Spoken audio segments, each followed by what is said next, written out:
دور دراز کے جنگل میں ایک شیر رہتا تھا جو تمام جانوروں پر حکمرانی کرتا تھا۔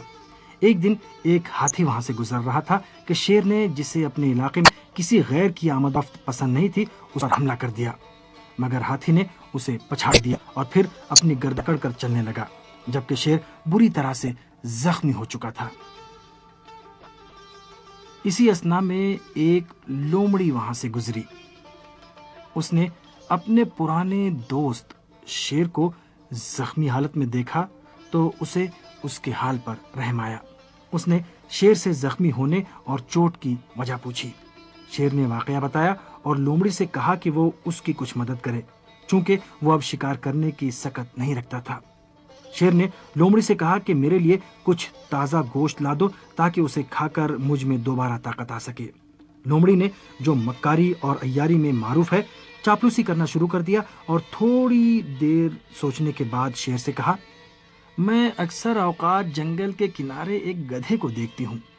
میں کوشش کرتی ہوں کہ اسے یہاں کسی طرح لے آؤں، اور تم اس درخت کے پیچھے چھپ جاؤ اور جیسے ہی وہ یہاں پہنچے تم اس پر حملہ کر دو۔ اور گدھے کو ڈھونڈ کر اس سے بات چیت شروع کی۔ اس نے کہا، گدھے تم اس قدر کمزور ہو، بھلا کس طرح پانی کی اتنی بھاری بھاری بالٹیاں اٹھاتے ہو؟ یہ تو تمہارے لیے بہت مشکل کام ہے۔ گدھے نے جواب دیا، ہاں ایسا ہی ہے، ہر ایک کو اپنی طاقت و توانائی اور اپنے حساب کا کام کرنا چاہیے، اور اگر میں کام نہ کروں تو میرا مالک مجھے کھانا نہیں دے گا۔ لومڑی نے کہا، تو تم اتنی سخت اور کٹھن زندگی سے راضی و مطمئن ہو کہ منہ سے تمہاری آواز بھی نہیں نکل رہی ہے؟ گدھا بولا، یہی میری قسمت ہے اور مجبور ہوں کہ ایسا کروں۔ لومڑی نے کہا، کیا بات کرتے ہو؟ اپنی زندگی کے صرف تم مالک ہو، تم اپنے عزم و حوصلے اور ہوشیاری سے اپنی قسمت کو سنوار سکتے ہو۔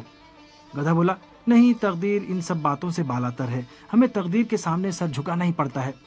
لومڑی بولی، اور بھی راستے ہیں، بس یہ کہ تم خوب سوچ سمجھ لو۔ کیا تم نے کبھی جنگل کو دیکھا ہے؟ گدھا بولا، نہیں، البتہ جنگل اور وہاں کے جانوروں کے بارے میں بہت کچھ سنا ہے۔ لومڑی بولی، کیا تم جانتے ہو کہ جنگل میں تمہیں کیا کیا چیزیں نصیب ہوں گی؟ تمہیں وہاں ٹھنڈا پانی، سایہ، تر و تازہ گھاس اور بہت ساری چیزیں حاصل ہوں گی، گویا تم بہشت میں زندگی بسر کر رہے ہوگے۔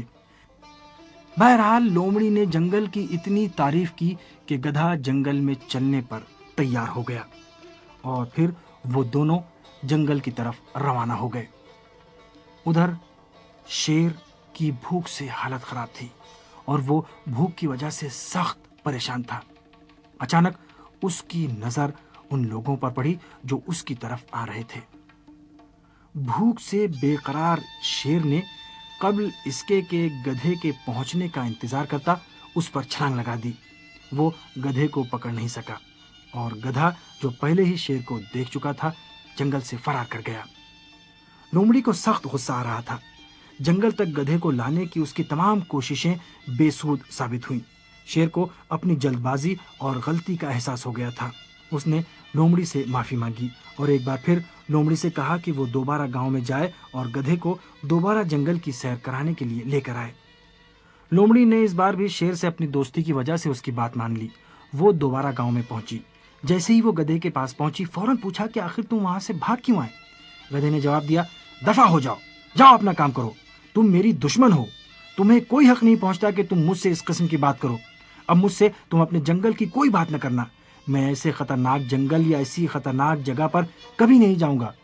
میں نے جب شیر کو دیکھا تو موت میری آنکھوں کے سامنے منڈانے لگی۔ لومڑی نے تعجب سے پوچھا، کون سا شیر؟ کیا کہہ رہے ہو؟ کوئی بھی گوشت خور جانور اس جنگل میں نہیں رہتا۔ میں تو یہی سمجھتی ہوں کہ انسانوں کی وحشتناک داستانوں نے تم پر اتنا اثر کیا کہ تم ہمیشہ وہم میں مبتلا رہتے ہو۔ میرے دوست، آؤ چلیں، وہاں خوبصورت گدھیاں بھی تم سے مل جائیں گی۔ تم فطرت و قدرت کے عطا کردہ نعمتوں سے خود کو محروم نہ رکھو۔ گدھا، جو اس بار بھی لومڑی کی مکاریوں کے جھانسے میں آ گیا تھا، خوشی خوشی دوڑتا ہوا جنگل میں داخل ہوا۔ اس مرتبہ شیر نے، جو پہلے چوک گیا تھا، تھوڑا صبر کیا اور جب شکار کو اپنی پوری دسترس میں دیکھا تو گدھے پر چھلانگ لگا دی اور اس کو اپنے دانتوں سے دبوچ لیا۔ گدھے نے، جو لومڑی کی مکاریوں کو سمجھ گیا تھا، کہا، یہ میری خود کی غلطی تھی، کوئی بھی عقل مند دو بار ایک ہی جال میں نہیں پھنستا۔